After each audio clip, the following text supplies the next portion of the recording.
영상 시작 전 여러분들의 구독과 좋아요는 큰 힘이 됩니다. 서울의 한 아파트 단지에서 아침이 밝아오고 있었습니다. 민수는 화장실에서 면도를 하며 거울 속 자신을 바라보았습니다. 36살의 나이에도 불구하고 여전히 젊어 보이는 외모였죠. 키도 178cm로 제법 훤칠했고 규칙적인 운동 덕분에 몸매도 유지하고 있었습니다. 거실에서는 소연이 아침 준비를 하고 있었습니다. 32살의 소연은 결혼 7년째에도 여전히 아름다웠습니다. 긴 생머리를 뒤로 묶고 앞치마를 두른 모습이 정말 현모양처 같았죠. 첫째 아이 지훈이는 6살이었고 둘째 아이 지민이는 4살이었습니다. 두 아이 모두 부모를 닮아 예쁘게 자라고 있었습니다. 민수는 대기업 전자회사에서 과장으로 일하고 있었습니다. 연봉은 9천만 원 정도로 또래에 비해 상당히 높은 편이었죠. 소연 역시 공기업에서 일하며 연봉 5천만 원 정도를 벌어들였습니다. 두 사람 합쳐 억 원이 넘는 수입이었으니 경제적으로는 여유가 있었습니다. 아침 식사 시간이 되자 가족 4명이 식탁에 둘러앉았습니다. 소연이 정성스럽게 준비한 김치찌개와 계란말이 나물, 반찬들이 식탁을 가득 채웠습니다. 지훈이는 벌써 유치원에 다니고 있었고 지민이는 아직 어린이집에 다니고 있었습니다. 민수가 먹으면서 말했습니다. 오늘 회사에서 프레젠테이션이 있어서 좀 늦을 것 같다고 했죠. 소연도 이해한다며 고개를 끄덕였습니다. 아이들 픽업은 자신이 하겠다고 했습니다. 이런 일상이 이들 부부에게는 너무나 자연스러웠습니다. 결혼 7년 동안 큰 부부싸움 한 번 없이 지내왔거든요. 주변 사람들도 항상 이들 부부를 부러워했습니다. 잘생긴 남편의 예쁜 아내, 귀여운 아이들까지 거기에 경제적 여유까지 있으니 정말 완벽해 보였죠. 민수는 회사에 출근하면서 생각했습니다. 정말 행복한 가정을 이루고 있다고 말이죠. 소연과 결혼한 게 인생 최고의 선택이었다고 생각했습니다. 둘 다 명문대를 졸업했고 좋은 직장에 다니고 있었으니까요. 무엇보다 서로를 진심으로 사랑했습니다. 소연 역시 민수를 만난 걸 정말 다행이라고 생각하고 있었습니다. 성실하고 책임감 있는 남편이었거든요.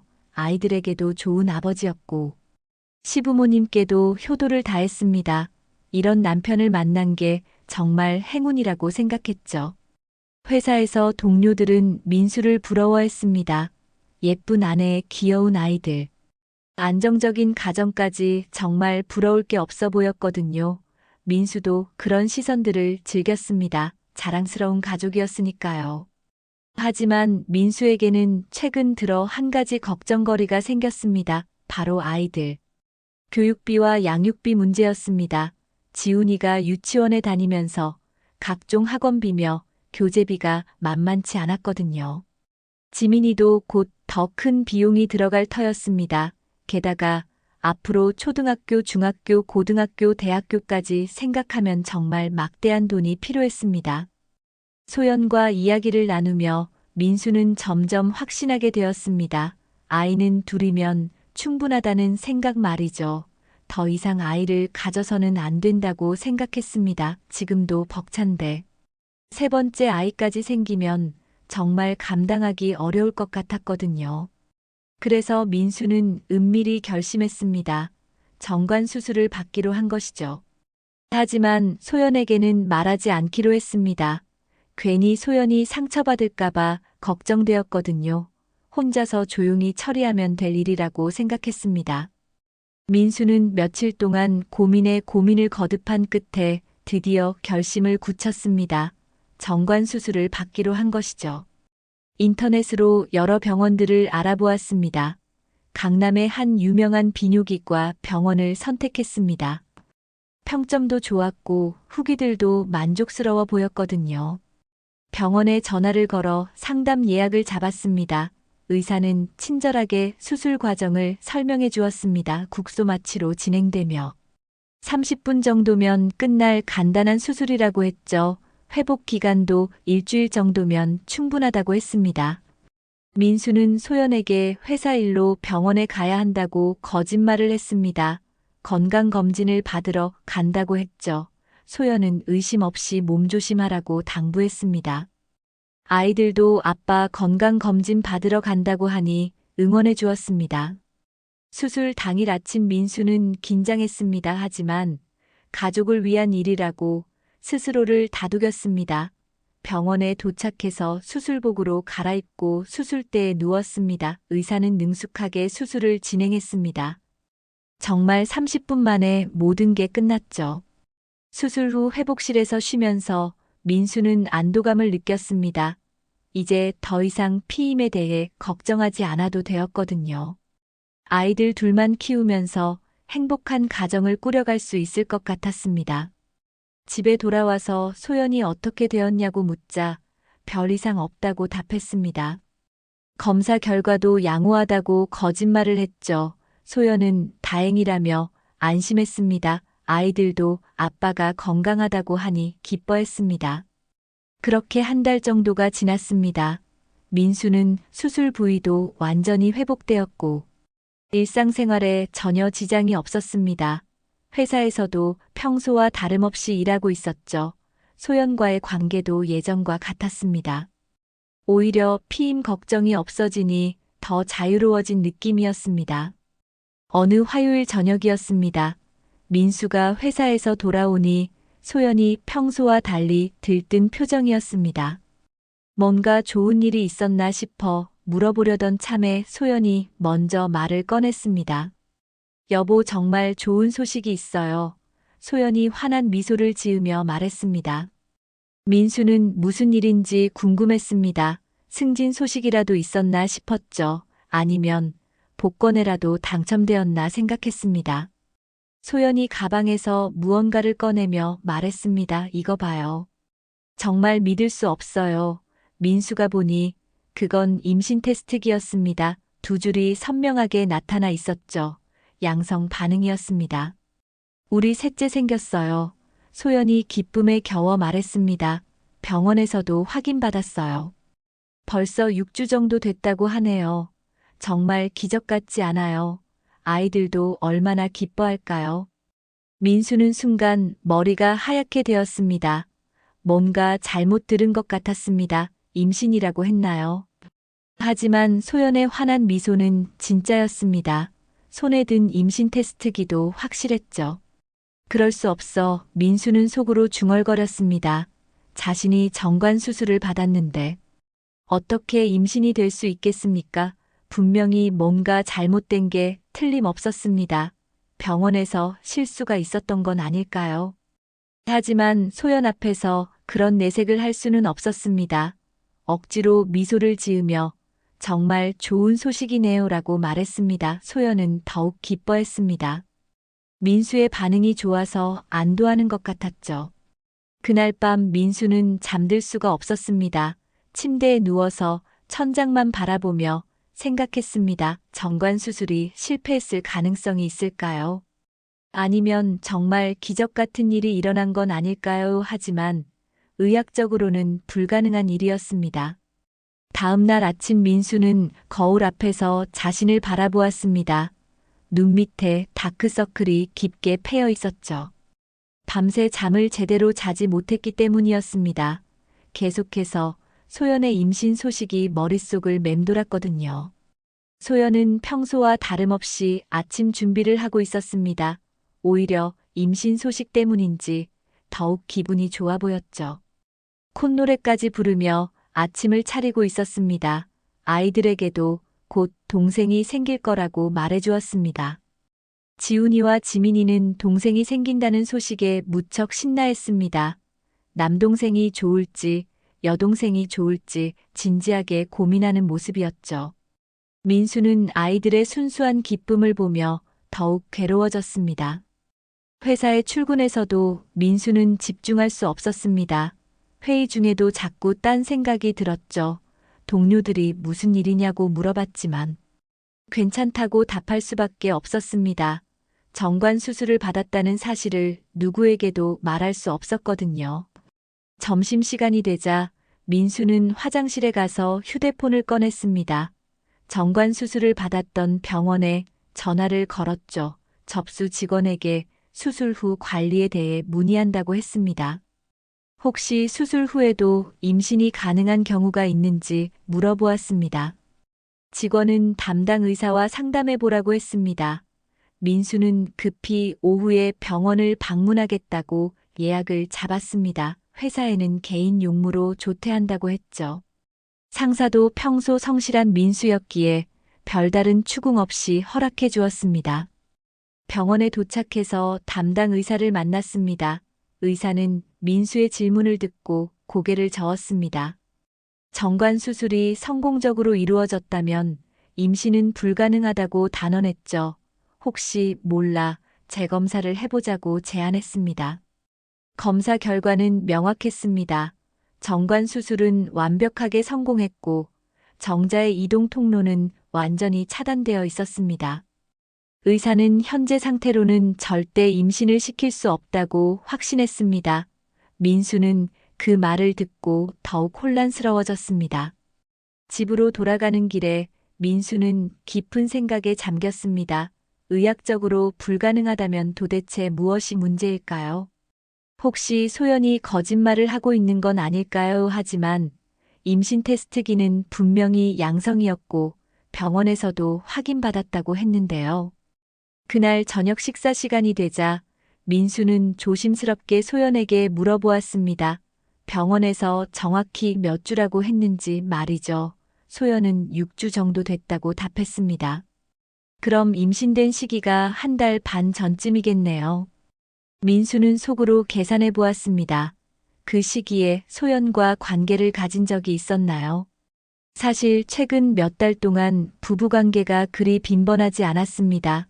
둘 다 회사 일로 바빴고 아이들 돌보느라 지쳤거든요. 한 달에 한두 번 정도였죠.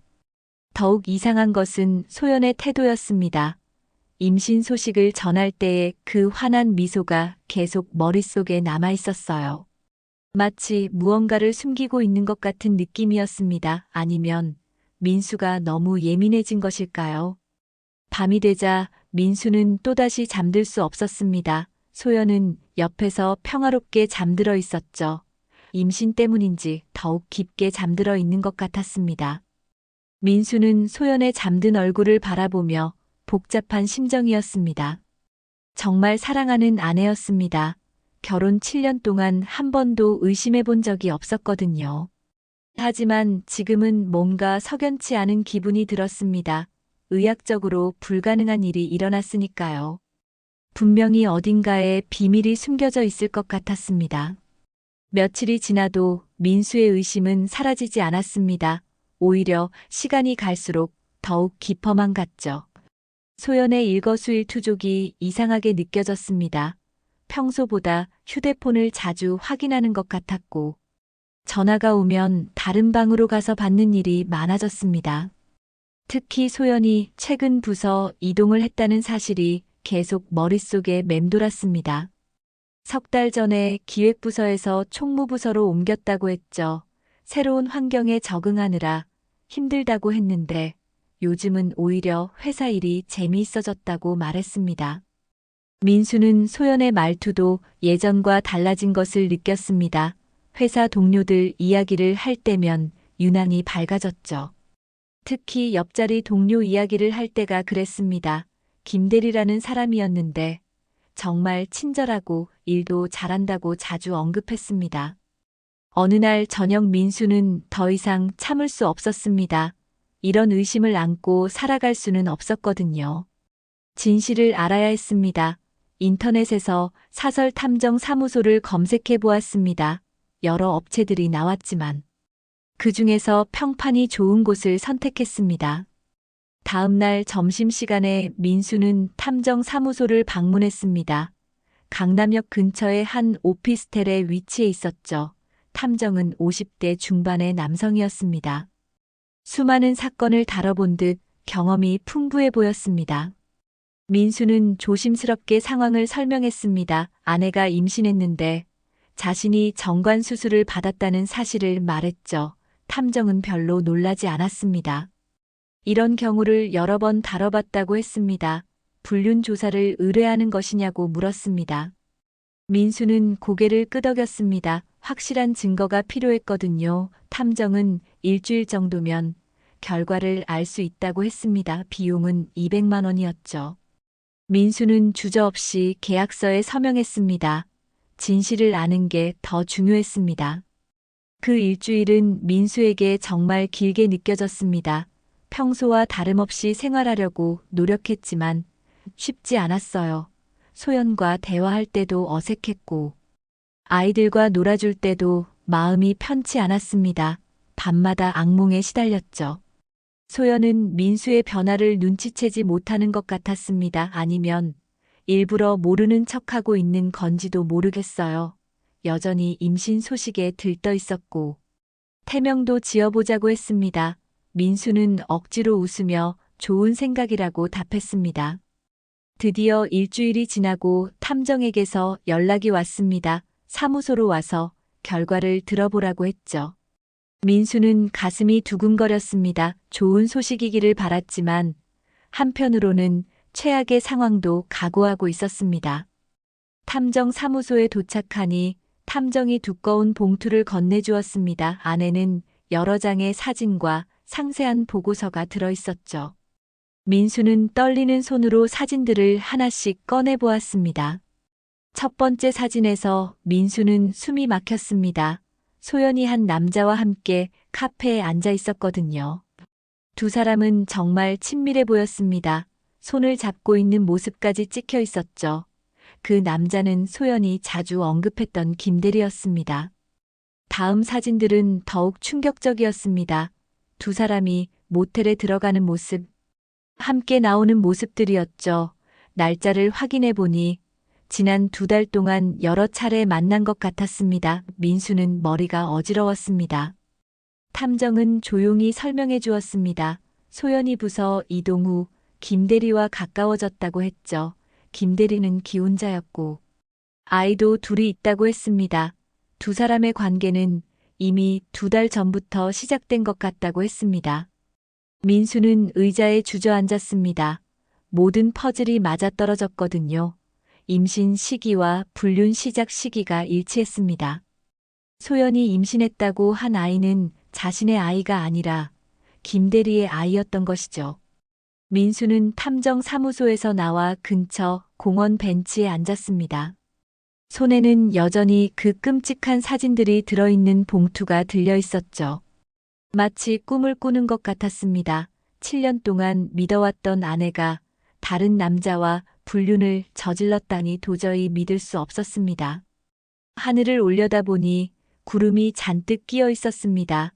민수의 마음처럼 어둡고 무거워 보였죠. 지나가는 사람들이 모두 행복해 보였습니다.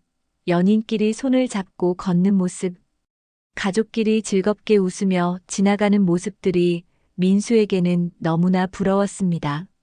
며칠 동안 민수는 정상적인 생활을 할 수 없었습니다. 회사에서도 일에 집중할 수 없었고, 집에서도 소연과 마주보기가 어려웠죠. 소연이 말을 걸어와도 제대로 대답하지 못했습니다. 아이들과 놀아줄 때도 마음이 없었습니다. 결국 민수는 회사 동료인 준호에게 털어놓기로 했습니다. 준호는 민수와 대학 동기였고, 같은 회사에 입사해서 지금까지 함께 일하고 있었거든요. 민수가 가장 믿을 수 있는 친구였습니다. 준호 역시 결혼해서 아이가 하나 있었죠. 점심시간에 민수는 준호를 조용한 카페로 데려갔습니다. 준호는 민수의 심각한 표정을 보고 무슨 일이냐고 물었습니다. 민수는 한참을 망설이다가 입을 열었습니다. 사실 요즘 좀 힘든 일이 있다고 말했죠. 준호는 민수의 이야기를 끝까지 들어주었습니다. 정관 수술을 받았다는 것부터 소연의 임신, 소식 탐정을 통해 확인한 불륜 사실까지 모든 것을 말했습니다. 준호는 처음에는 믿을 수 없다는 표정이었지만 점점 심각해졌습니다. 그럴 수가 있어. 준호가 중얼거렸습니다. 소연이 그런 사람인 줄 몰랐다고 했죠. 평소에 정말 현모양처 같아 보였는데 말입니다. 준호는 민수의 어깨를 두드리며 위로해 주었습니다. 정말 힘들겠다고 했습니다. 준호는 단호하게 말했습니다. 지금이라도 바로 잡아야 한다고 했죠. 이런 상황에서 그냥 넘어갈 수는 없다고 했습니다. 이혼 소송을 준비하고 상간남에게도 책임을 물어야 한다고 조언했습니다. 아이들을 위해서라도 결단을 내려야 한다고 했죠. 민수는 준호의 말이 맞다고 생각했습니다. 하지만 선뜻 결정하기가 쉽지 않았어요. 7년 동안 함께 살아온 가정이었고 아이들도 있었거든요. 무엇보다 아직도 소연을 사랑하고 있었습니다. 이런 배신을 당하고도 마음 한편으로는 소연이 그리웠습니다. 준호는 민수의 마음을 이해한다고 했습니다. 하지만 지금 상황에서는 이성적으로 판단해야 한다고 했죠. 소연이 저지른 일은 용서받을 수 없는 배신이라고 했습니다. 게다가 다른 남자의 아이를 임신하고도 민수의 아이인 척 속이려 했다니 정말 악질적이라고 했습니다. 또 다른 충격적인 사실은 김대리도 기혼자라는 점이었습니다. 이미 아내가 있고 아이도 둘이나 있다고 했죠. 그럼에도 불구하고 소연과 불륜을 저질렀다니 정말 한심했습니다. 김대리의 아내와 아이들도 피해자였던 것이죠. 민수는 김대리에 대해서도 분노가 치밀었습니다. 자신도 가정이 있으면서 어떻게 다른 사람의 가정을 파괴할 수 있단 말입니까? 소연도 잘못했지만 김대리도 똑같이 잘못했다고 생각했습니다. 두 사람 모두 용서할 수 없었습니다. 준호는 변호사를 소개해주겠다고 했습니다. 이혼 전문 변호사였는데 실력이 좋기로 유명했다고 했죠. 상간 소송도 함께 진행할 수 있다고 했습니다. 민수는 고맙다고 했습니다. 이런 어려운 상황에서 도움을 주는 친구가 있다는 게 정말 위안이 되었습니다. 그날 밤 민수는 오랜만에 깊게 잠들었습니다. 결정을 내렸기 때문이었죠. 더 이상 혼자 끙끙 앓고 있을 수는 없었습니다. 소연과 김대리가 저지른 일에 대해 정당한 대가를 치르게 해야 했습니다. 아이들을 위해서라도 올바른 선택을 해야 했습니다. 민수는 준호가 소개해준 변호사를 만나고 돌아왔습니다. 변호사는 증거가 확실하니 이혼 소송과 상간 소송 모두 승소 가능성이 높다고 했죠. 하지만 그 전에 소연에게 직접 진실을 확인해 보라고 조언했습니다. 혹시 모를 오해가 있을 수도 있으니까요. 집에 도착하니 소연이 아이들과 함께 저녁을 준비하고 있었습니다. 지훈이와 지민이는 평소처럼 밝게 웃고 있었죠. 이런 평화로운 모습을 보니 민수의 마음은 더욱 복잡해졌습니다. 정말 이 모든 걸 깨뜨려야 하는 건지 고민되었습니다. 하지만 더 이상 미룰 수는 없었습니다. 아이들이 잠든 후 민수는 소연에게 거실로 나와달라고 했습니다. 소연은 무슨 일이냐고 물었지만 민수는 나중에 이야기하자고 했죠. 소연은 민수의 심각한 표정을 보고 불안해하는 것 같았습니다. 아이들을 재운 후 부부는 거실 소파에 마주 앉았습니다. 민수는 한참을 말없이 소연을 바라보았습니다. 소연은 점점 불안해하며 도대체 무슨 일이냐고 다시 물었죠. 민수는 깊게 숨을 들이쉬고 입을 열었습니다. 소연아, 우리 셋째 아이 말인데. 민수가 조용히 말하기 시작했습니다. 소연은 왜 갑자기 셋째 이야기를 하냐는 표정이었죠. 민수는 계속해서 말했습니다. 그 아이가 정말 내 아이가 맞니라고 물었습니다. 소연의 얼굴이 순간 하얗게 변했습니다. 무슨 말이냐며 당황하기 시작했죠. 당연히 당신 아이지 왜 이런 말을 하냐고 했습니다. 하지만 목소리가 떨리고 있었고 시선도 자꾸 다른 곳으로 향했습니다. 민수는 침착하게 말했습니다.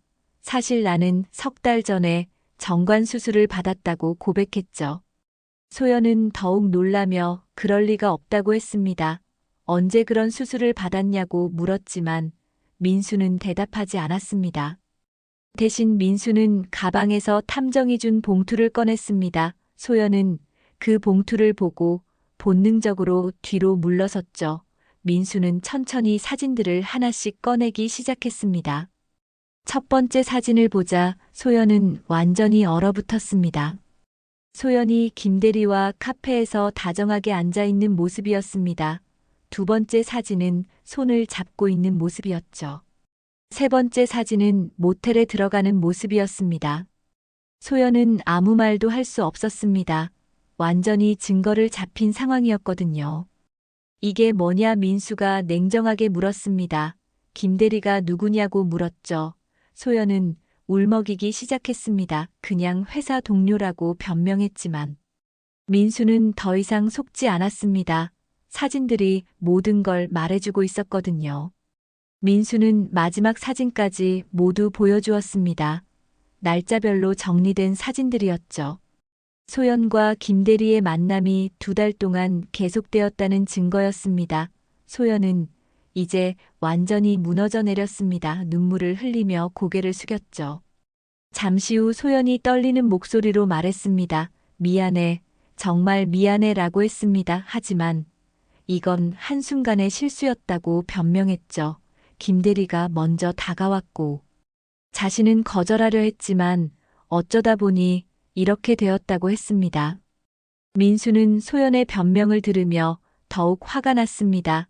한순간의 실수가 2달 동안 계속되었다는 말이냐고 물었죠. 그리고 다른 남자의 아이를 임신하고도 자신의 아이인 척 속이려 했다니 정말 용서할 수 없다고 했습니다. 소연은 계속해서 용서를 빌었습니다. 정말 잘못했다고 했죠. 다시는 이런 일이 없을 거라고 약속했습니다. 하지만 민수는 더 이상 들을 수 없었습니다. 일어서서 방으로 향했죠.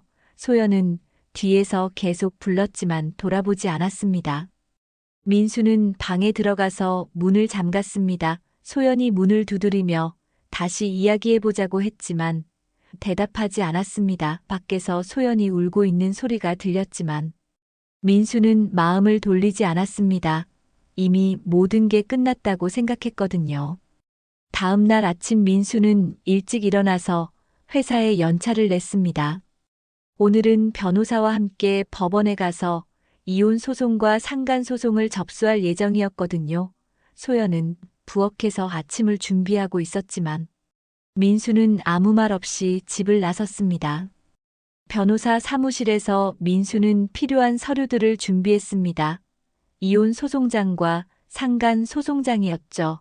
변호사는 증거가 확실하니 승소 가능성이 높다고 다시 한번 확신을 주었습니다. 위자료도 상당한 금액을 받을 수 있을 거라고 했습니다. 법원에 도착해서 접수를 마쳤습니다. 이제 정식으로 법적 절차가 시작된 것이죠. 민수는 마음이 무거웠지만 돌이킬 수 없었습니다. 소연이 저지른 배신은 용서받을 수 없는 일이었거든요. 특히 다른 남자의 아이를 자신의 아이인 척 속이려 했던 것은 정말 악질적이었습니다. 집에 돌아오니 소연이 거실에서 기다리고 있었습니다. 눈이 퉁퉁 부어 있는 걸 보니 밤새 울었나 봅니다. 민수를 보자. 소연은 다시 울음을 터뜨렸죠. 어디 갔다 왔냐고 물었지만 민수는 대답하지 않았습니다.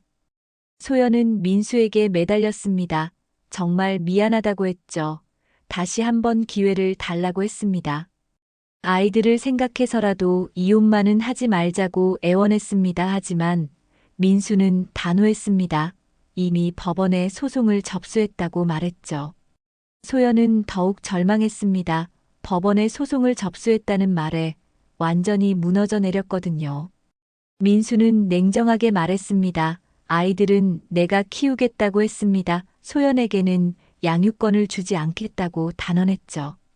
그리고 김대리에게도 상간 소송을 걸었다고 했습니다. 김대리에게도 소송을 걸었다는 말에 소연은 더욱 당황했습니다. 김대리에게는 아내와 아이들이 있다고 했죠. 그 사람 가정까지 파괴하지 말라고 빌었습니다. 하지만 민수는 그런 건 김대리가 생각했어야 할 일이라고 했습니다. 자신의 가정을 파괴한 대가를 치러야 한다고 했죠. 며칠 후 소연의 부모님이 찾아왔습니다. 딸에게서 상황을 들었다고 했죠. 소연의 아버지는 민수에게 사과했습니다. 딸이 잘못했다고 인정했습니다. 하지만 한 번만 용서해달라고 부탁했죠. 손자들을 위해서라도 이혼은 하지 말자고 했습니다. 민수는 장인어른을 존경했습니다. 하지만 이번 일만큼은 양보할 수 없었죠. 소연이 저지른 일은 단순한 실수가 아니라 의도적인 배신이었거든요. 특히 다른 남자의 아이를 임신하고도 자신을 속이려 했다는 게 용서되지 않았습니다. 민수의 부모님도 상황을 알게 되었습니다. 민수가 직접 이야기했거든요. 어머니는 충격을 받으셨지만 민수의 결정을 지지해 주셨습니다. 그런 며느리와는 더 이상 함께 살 수 없다고 하셨죠. 아버지도 민수가 옳다고 하셨습니다. 양쪽 부모님들이 모두 알게 되면서 상황은 더욱 복잡해졌습니다. 소연의 부모님은 계속해서 용서를 빌었지만 민수의 부모님은 단호했습니다. 이미 신뢰가 깨진 상황에서 어떻게 다시 가정을 이룰 수 있겠냐고 하셨죠. 지훈이와 지민이도 집안 분위기가 이상하다는 걸 느꼈습니다. 엄마가 자꾸 우는 것도 이상했고, 아빠가 말이 없는 것도 이상했죠. 할머니, 할아버지들이 자주 오시는 것도 평소와 달랐습니다. 아이들은 무슨 일이 일어나고 있는지 모르겠지만 불안해했습니다. 민수는 아이들을 위해 최대한 평상시처럼 행동하려 했습니다. 하지만 쉽지 않았어요. 아이들과 놀아줄 때도 마음이 무거웠거든요. 이 모든 상황이 아이들에게 상처가 될까봐 걱정되었습니다. 하지만 소연과 함께 사는 것보다는 나을 거라고 생각했습니다. 김대리의 아내도 상황을 알게 되었습니다. 김대리가 소송을 당했다는 소식을 듣고 진실을 알게 된 것이죠. 김대리의 아내는 즉시 이혼을 요구했다고 들었습니다. 김대리는 회사에서도 징계위원회에 회부되었다고 했죠. 불륜 사실이 알려지면서 승진은 물론 해고될 가능성도 높아졌습니다. 소연은 이 모든 상황을 보며 더욱 절망했습니다. 자신의 한순간 실수로 인해 너무 많은 사람들이 상처받게 되었거든요. 특히 아이들이 가장 걱정되었습니다. 하지만 이미 돌이킬 수 없는 상황이었죠. 드디어 법정에 서는 날이 왔습니다. 민수는 정장을 차려입고 변호사와 함께 법원에 도착했습니다. 소연도 자신의 변호사와 함께 와 있었죠. 소연은 많이 야윈 모습이었습니다. 지난 몇 달 동안 상당한 스트레스를 받았나 봅니다. 재판장에 들어서자 민수는 긴장되었습니다.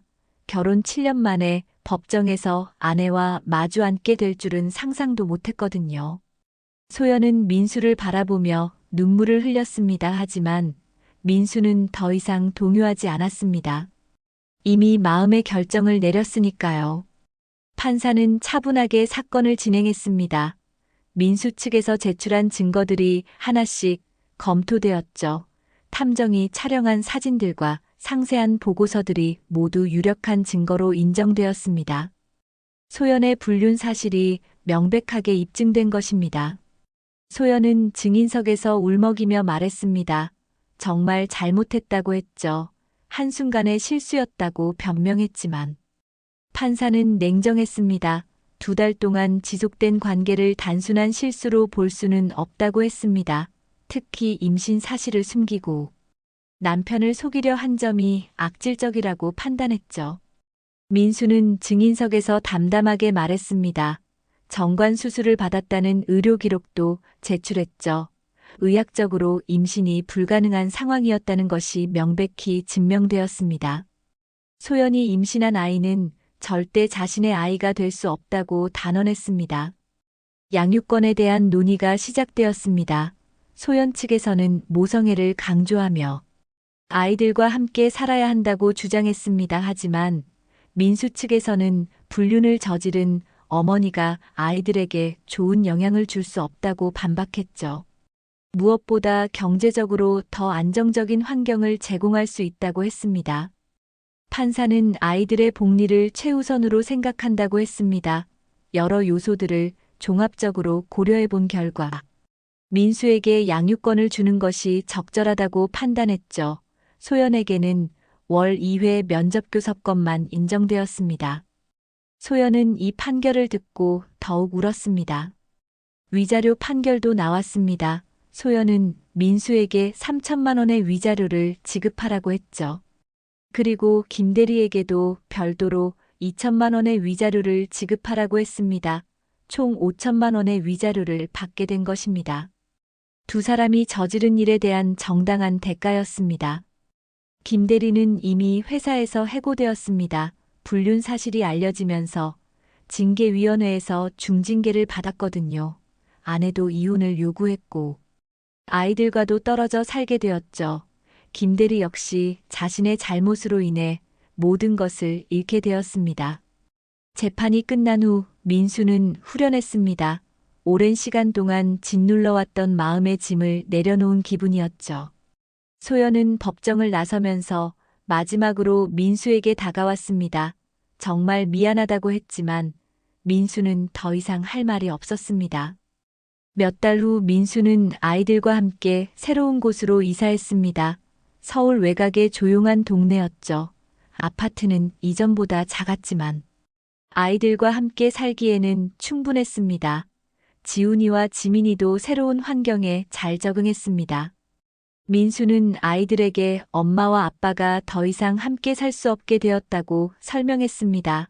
아이들은 처음에는 이해하지 못했지만 점차 받아들이게 되었죠. 민수는 아이들에게 절대 엄마를 나쁘게 말하지 않았습니다. 아이들에게는 여전히 엄마였으니까요. 새로운 동네에서 민수는 조용한 일상을 시작했습니다. 아침에 아이들을 등원시키고 회사에 출근했죠. 퇴근 후에는 아이들과 함께 시간을 보냈습니다. 힘들 때도 있었지만 아이들과 함께 있으면 행복했습니다. 어느 일요일 오후 민수는 아이들과 함께 근처 공원에서 산책을 했습니다. 지훈이와 지민이는 신나게 뛰어놀고 있었죠. 민수는 벤치에 앉아서 아이들을 바라보며 생각했습니다. 힘든 시간이었지만 결국 올바른 선택을 했다고 말이죠. 진실이 늦게 드러났지만 결국 밝혀졌습니다. 거짓으로 쌓아 올린 행복은 오래갈 수 없었거든요. 민수는 이제 아이들과 함께 진짜 행복을 만들어가려 합니다. 쉽지 않겠지만 분명히 해낼 수 있을 거라고 확신합니다.